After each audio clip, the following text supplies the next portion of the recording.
Each year, Anglicare Australia, the peak body for Anglicare services around Australia, releases its flagship State of the Family report.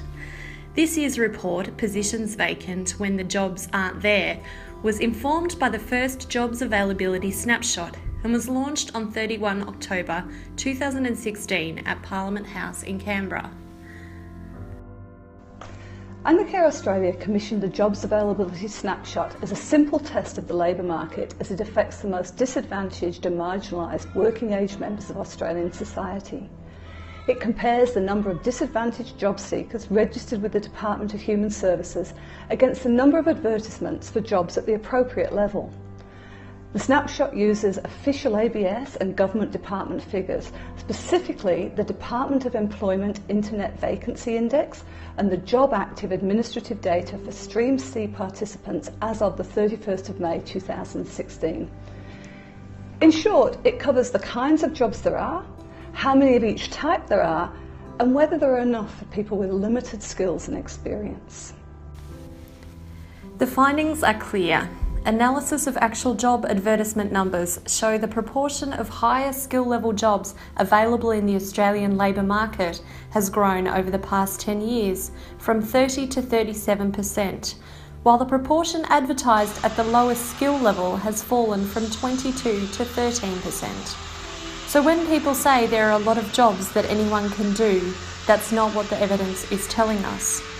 The more important questions are about the chances for people who need these jobs.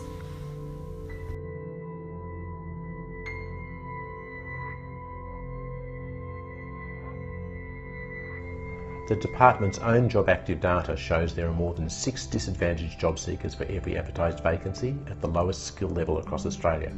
In South Australia there are more than 9, and in Tasmania 10.5. These figures are from Stream C job seekers, unemployed people registered with the department who maybe haven't finished school and have no real experience in work. But remember, there are lots of other people with more skills and experience also competing for these jobs.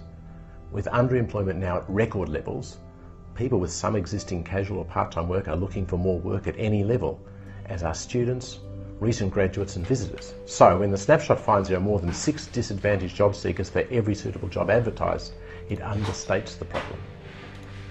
The snapshot finds it makes no sense to blame disadvantaged job seekers for their circumstances, as they are structurally excluded from the workforce. The shape of work and the labour market is changing rapidly in Australia, as it is across the world, and many of the entry-level positions have dried up. Australia needs a more inventive approach to job creation and pathways into work.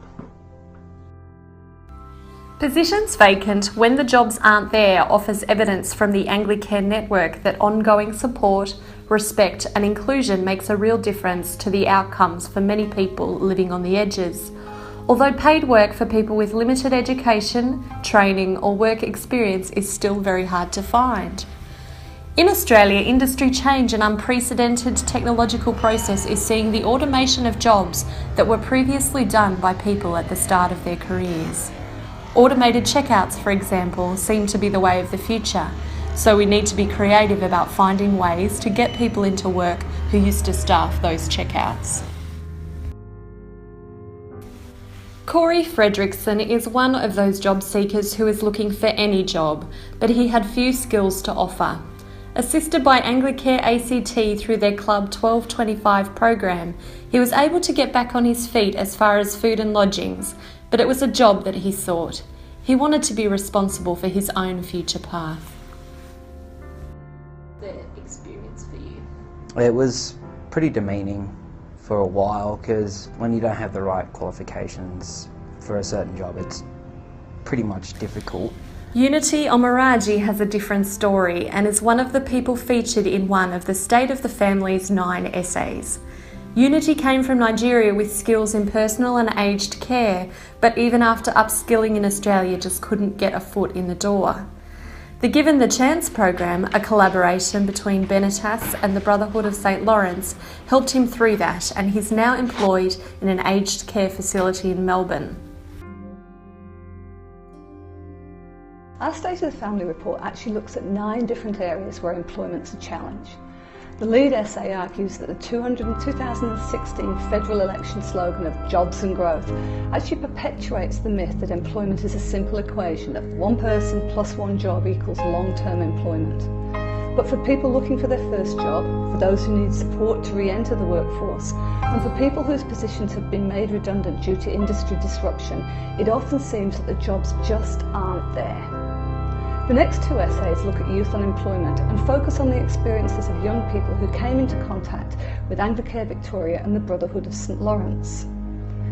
These agencies have looked at the challenges of finding work after leaving care and at the educational barriers caused by training which has little or no relevant application in the workforce.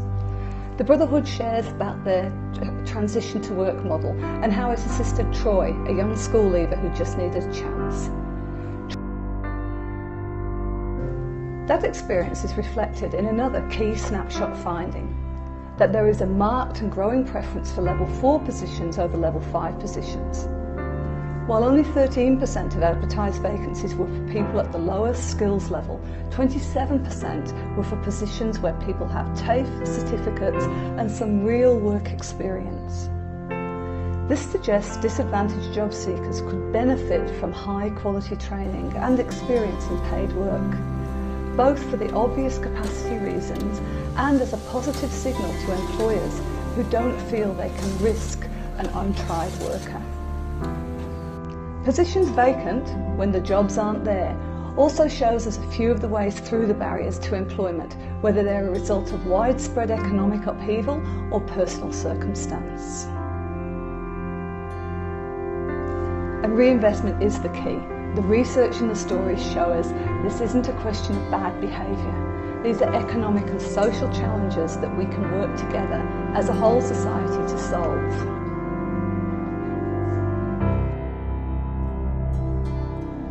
You can check out the snapshot and our State of the Family report on our website, or get in contact with us at Anglicare Australia if you want more information.